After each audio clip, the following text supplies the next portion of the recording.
में आप सभी का स्वागत है। ठीक है, अब देखिए अपन क्या करने वाले हैं, आज किसकी बात करेंगे और क्या करने वाले हैं। आज रेजोनेंस रूल है, अपन चल रहे थे ऑर्गेनिक केमिस्ट्री में, उसकी हम बात करेंगे। ठीक है, वो होते हैं रेजोनेंस रूल। रेजोनेंस रूल के लिए अपन ने कुछ रूल पढ़ लिए थे। मैंने बताया था रेजोनेंस के लिए पाई सिंगल पाई का कॉन्जुगेशन होना चाहिए, पाई सिंगल पॉजिटिव का कॉन्जुगेशन होना चाहिए, पाई सिंगल नेगेटिव का कॉन्जुगेशन होना चाहिए। ठीक है, ये अपनी यूनिट फर्स्ट है, पार्ट ए है ऑर्गेनिक केमिस्ट्री में। ठीक है, नाम क्या है, nature of bonding in chemical organic compound. ठीक है, ऑर्गेनिक मॉलिक्यूल्स क्या कि बॉन्डिंग किस प्रकार से होगी। अपने पता है कोवेलेंट होता है, कोऑर्डिनेट बॉन्ड होता है, आयनिक बॉन्ड होता है। लेकिन इसमें क्या पता है कि कोवेलेंट बॉन्ड का टाइप है और ऑर्गेनिक केमिस्ट्री में दो प्रकार के बॉन्ड आए थे, डीलोकलाइज्ड, लोकलाइज्ड बता दिए। लोकलाइज्ड कौन सा है, अगर इलेक्ट्रॉन एलपी में भाग लेता है तो वो क्या है, एलपी में भाग नहीं लेता तो वो क्या है, लोकलाइज्ड। अगर इलेक्ट्रॉन एलपी में भाग ले रहा है तो वो क्या है, लोकलाइज्ड। ठीक है, अब इसके बाद में हम बात करने वाले हैं आपके सामने रेजोनेंस। रेजोनेंस उठाया, इससे पहले क्या उठा चुके हैं, conjugation, hyper conjugation, cross conjugation finish कर दिया है। ठीक है, अब इसके बाद आते हैं रेजोनेंस। रेजोनेंस में कुछ रूल बताए, मैंने कल ही बताया था कुछ रूल। रेजोनेंस में बताया था मैंने आपको, अगर फॉर्मल चार्ज किसी स्पीशीज पर है, मान लीजिए ऑक्सीजन पर फॉर्मल चार्ज नेगेटिव होता है और उस पर पॉजिटिव आ जाता है, तो जिस स्पीशीज में आपके क्या है, जिस स्पीशीज में आपके नेगेटिव चार्ज है वो तो ज्यादा होगी स्टेबल, और जिसमें नेगेटिव चार्ज नहीं है वो कम होगी। अब इसके बाद हम बात करने वाले हैं, इसके बाद में हम बात करने वाले हैं आपके टॉपिक रेजोनेंस में और कुछ रूल और बताए थे। कोवेलेंट बॉन्ड की संख्या जिस आपके अनुनाद संरचना में ज्यादा है तो उस संरचना में आप क्या होगे, कोवेलेंट बॉन्ड की संख्या ज्यादा होने के कारण उस संख्या में आपके।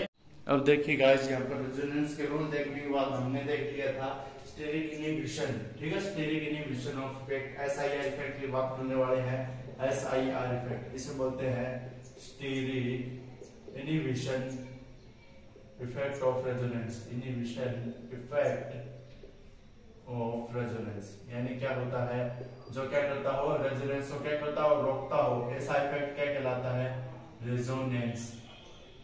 ऐसा इफेक्ट क्या कहलाता है, एसआईआर इफेक्ट। शॉर्ट टर्म में बच्चे बोलते हैं एसआईआर इफेक्ट। इसमें क्या है, बल्कि ग्रुप लगे हुए होते हैं। एग्जांपल बता देता हूँ, जैसे मेरे पास बेंजीन है, बेंजीन के ऊपर मैंने N जोड़ दिया, इसके बाद दो CH3 प्लस IR वाली समूह जोड़ दिए, प्लस आई इफेक्ट है, प्लस आई इफेक्ट है। ठीक है, plus I effect, plus I effect planarity खो देगा और ये क्या हो जाएगा, ये डबल है तो ये सिंगल है, ये डबल सिंगल डबल, ये डबल सिंगल डबल, इस प्रकार से ये अपना शो हो जाएगा। लोन पर पड़ा हुआ है, बॉन्डिंग स्ट्रक्चर में क्या हुआ, ये प्लस आई इफेक्ट, इसको इलेक्ट्रॉन खुद को तो पॉजिटिव ले रहे हैं, दूसरे को इलेक्ट्रॉन दे रहे हैं, ले तुम इलेक्ट्रॉन ले तुम, पहले इसके पास इलेक्ट्रॉन और बढ़ा दिया तो रेजोनेंस होने की संभावना लेस कर देगा। रेजोनेंस क्या हो जाएगा, कम हो जाएगा, या होगा ही नहीं। क्यों नहीं होगा, क्योंकि प्लस आई इफेक्ट जुड़े हुए हैं। इन्हें बोलते हैं अपन बल्की ग्रुप, बल्की ग्रुप, बल्की ग्रुप बोलते हैं।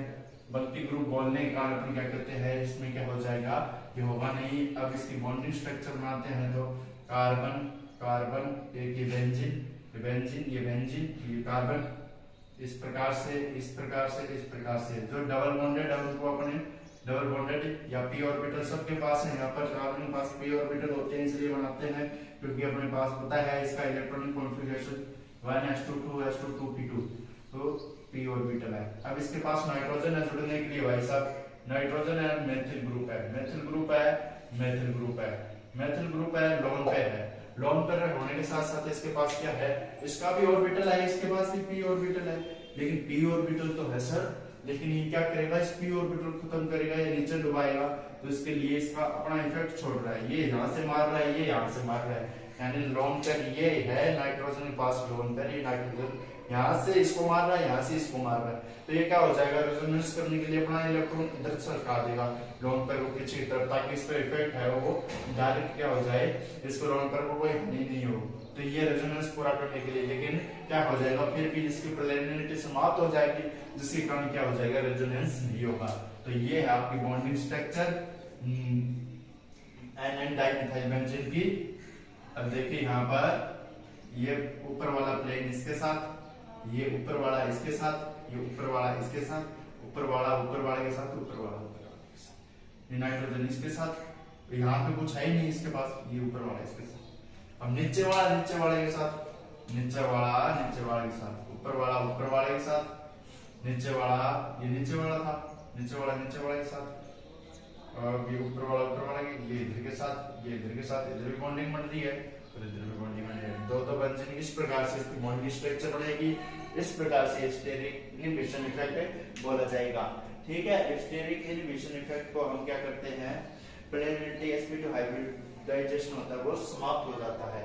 इसमें हम लिखिए, क्या लिखेंगे, SIR इफेक्ट एक इंपॉर्टेंट कंडीशन होती है रेजोनेंस की, जिसमें संरचनाओं का फॉर्मेशन नहीं हो पाता। ठीक है, रेजोनेंस आदि संरचनाएं बन नहीं पाती। ठीक है, इसे बोल देता हूँ SIR इफेक्ट एक इंपॉर्टेंट कंडीशन होती है रेजोनेंस की, जिसमें रेजोनेंस की अंगादिक संरचनाओं का फॉर्मेशन नहीं हो पाता। यदि किसी कंपाउंड में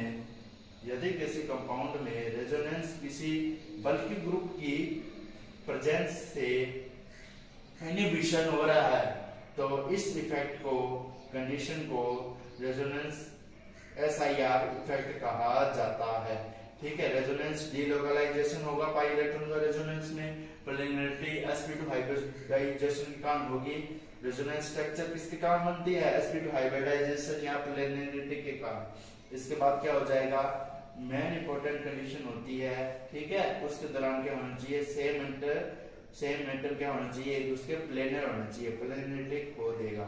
होने के बाद इस प्रकार से बॉन्डिंग स्ट्रक्चर बता दी, दो इफेक्ट लगा रहा है बच्चा, दो इफेक्ट लगा रहा है तो ये हो जाएगा। अब इसके बाद बचते हैं अपने इफेक्ट, यानी इसके इफेक्ट कौन से होते हैं। फिजिकल इफेक्ट जिसमें पड़ता है, फिजिकल प्रॉपर्टी में चेंज आ जाता है, एसिडिटी बेसिडिटी चेंज हो जाती है, रिएक्टिविटी चेंज हो जाती है, वह पढ़ेगा अपन नेक्स्ट लेक्चर में। तब तक के लिए आप इसको पढ़ते रहिए और देखते रहिए। ठीक है, बहुत इंपॉर्टेंट है।